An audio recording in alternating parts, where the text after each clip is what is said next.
Welcome to the History Lord. You join us here in the lovely Piccadilly Arcade that was designed by a chap with a brilliant name of Thrall Gell.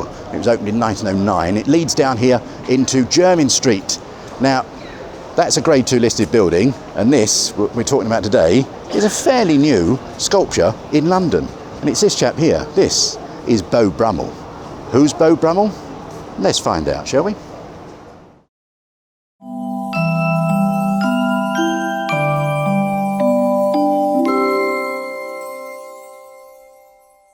Welcome to London. So Beau Brummell was born to a middle-class family in 1778, and from a very early age they had aspirations to make their son into a gentleman. They taught him how to walk, how to talk, and more importantly, how to act like a gentleman. He was sent to Eton, where he soon got his teeth into the Eton uniform and redesigned parts of that.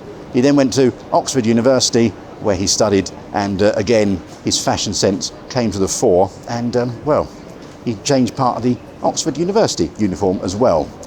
However, studies weren't his thing, and he soon left after 1 year and he went and joined the army. He joined the regiment, the 10th Royal Hussars, and he quickly became known as a chap who shirked his duties, skipped parades, and generally did whatever he pleased. Now, a lesser man would have probably had his name dragged through the mud for such irresponsible and downright degrading behaviour, but not Beau Brummell. His charm made a lasting impression on his commanding officer, the Prince Regent, the future King George IV, and he found himself promoted to captain. His military success was short-lived, however, and there was a change in his regimental orders that left him a choice of either go to Manchester, a city of poor reputation at the time, or to resign. Beau Brummell resigned. He left the army, and supported by a Prince Regent's patronage, he adopted a busy schedule of doing, well, nothing much at all, really. It took Beau Brummell 5 hours to get ready every day. He even brushed his teeth, which back in that time was a rarity. His biggest claim to fame, though, was he used to polish his shoes using French champagne. You may think that's a little bit excessive. However, at the time, we were at war with the French, and so using one of their best products seemed a rather patriotic thing to do. He was invited to all of the hottest parties in town, and he mixed with the highest echelons of society. He was, in fact, on top of the world. However, his popularity was soon to dwindle. He had lots of wealthy friends who influenced him, and he took to spending and gambling quite freely.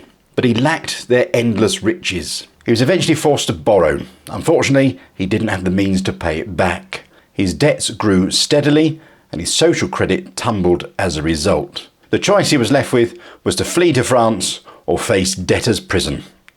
He chose France. However, he didn't change his lifestyle. He continued to gamble, and 20 or so years later, his debts finally did catch up with him. He was arrested and taken to a French prison.